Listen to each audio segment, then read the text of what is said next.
बोलिए भारत माता की, भारत माता की, भारत माता की। नरेंद्र मोदी गारू नायकत्वम, नरेंद्र मोदी गारू नायकत्वम। आज के इस सभा में उपस्थित भारत के यशस्वी प्रधानमंत्री, हम सबके प्रिय सम्मानीय श्री नरेंद्र मोदी जी, आज के कार्यक्रम में इस विजय संकल्प रैली में मंच पर उपस्थित भारतीय जनता पार्टी के सभी पूर्व राष्ट्रीय अध्यक्ष,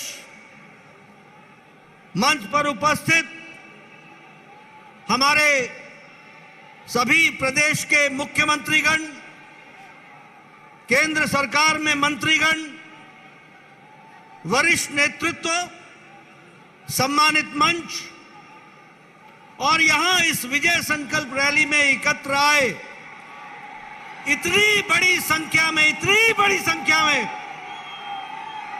हमारे तेलंगाना के सभी नौजवान साथी, सज्जन वृंद, मीडिया के मेरे साथी, प्रिंट मीडिया, इलेक्ट्रॉनिक मीडिया के मेरे साथी, आज भाग्यनगर में जिस तरीके से अपार जनसमूह आज अपने प्रिय नेता भारत के यशस्वी प्रधानमंत्री जी को सुनने के लिए आतुर है, ये बताता है, ये जो मैं उत्साह देख रहा हूं, ये जो मैं जोश देख रहा हूं, ये जो मैं संख्या देख रहा हूं, यह मुझे इस बात के लिए आश्वस्त करता है कि आने वाले समय में तेलंगाना से केसीआर का जाना तय है और भारतीय जनता पार्टी का आना निश्चित है।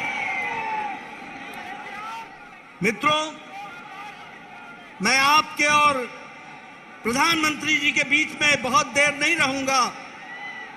मुझे मालूम है कि आप सब लोग उनको सुनने के लिए आतुर हैं, लेकिन मैंने तेलंगाना की बदलती तस्वीर देखी है।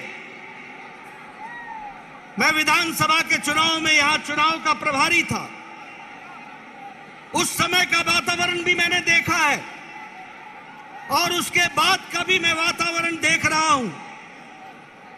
जगह जगह पर जिस तरीके से लोग केसीआर की सरकार से त्रस्त हैं, उनके भ्रष्टाचार से त्रस्त हैं, उनके सरकार के अनाचार से त्रस्त हैं और जिस तरीके से विपक्षी दलों को कुचलने का कुत्सित प्रयास कर रहे हैं, तेलंगाना की जनता जो बड़ी जागरूक जनता है, उसने तय कर लिया है कि केसीआर को घर बैठाना है और भारतीय जनता पार्टी को लाना है, इस बात को तय कर दिया।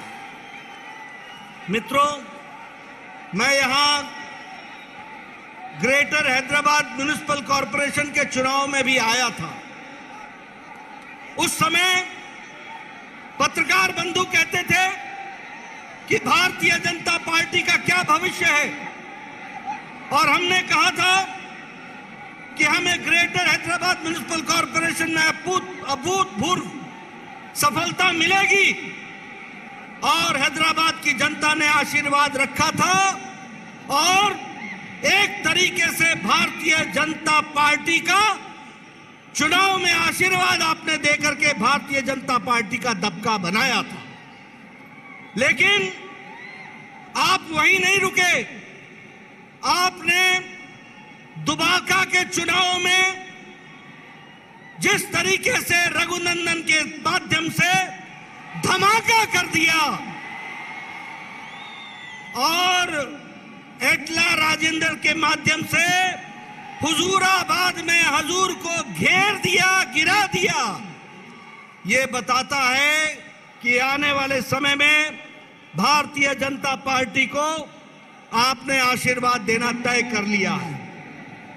सभी मुद्दों के बारे में प्रधानमंत्री जी चर्चा करेंगे, लेकिन जब आप नीलू की बात करते हो तो मैं ये जरूर कहूंगा कि पानी के बारे में चर्चा करते करते कालेश्वरम प्रोजेक्ट 32,000 करोड़ से आज 1,32,000 करोड़ पहुंच गया।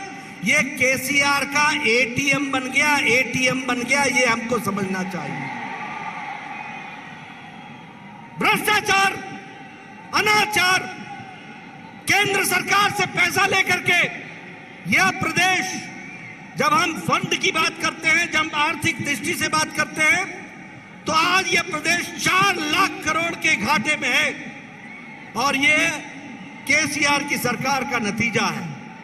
और जहां अगर मैं बात करूं रोजगार की, तो केसीआर की तरफ से, केशव चंद्रशेखर राव की तरफ से लोगों को रोजगार मिल चुका है।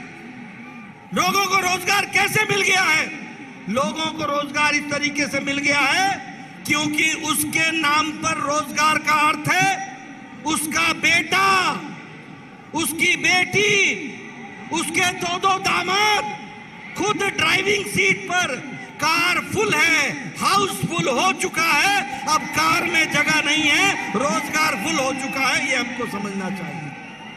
मित्रों, ऐसी भ्रष्ट सरकार को रहने का कोई अधिकार नहीं है। बहुत से मुद्दे हैं, इस पर चर्चा होगी। जो आशीर्वाद प्रधानमंत्री जी ने तेलंगाना को दिया है वो सही मायने में धरती पर नहीं लग रहा है। उसमें भ्रष्टाचार हो रहा है, स्कीमों का बदला जा रहा है और इसलिए समय आ गया है कि अब डबल इंजन की सरकार चाहिए, ऊपर मोदी जी की सरकार चाहिए, तो तेलंगाना में भी कमल खिलना चाहिए, कमल खिलना चाहिए, कमल खिलना चाहिए। इसको हमको ध्यान में रखना चाहिए। मैं पुनः आप सबको धन्यवाद देता हूं और आपके और प्रधानमंत्री जी के बीच में ज्यादा समय न रहते हुए हम सब लोग प्रधानमंत्री जी को सुनने के लिए आतुर हैं। यहीं पर अपनी बात समाप्त करता हूं, इस आशा के साथ कि अगली बार भारतीय जनता पार्टी का कमल खिलेगा। इन्हीं शब्दों के साथ बहुत बहुत धन्यवाद। जय भारत, जय तेलंगाना।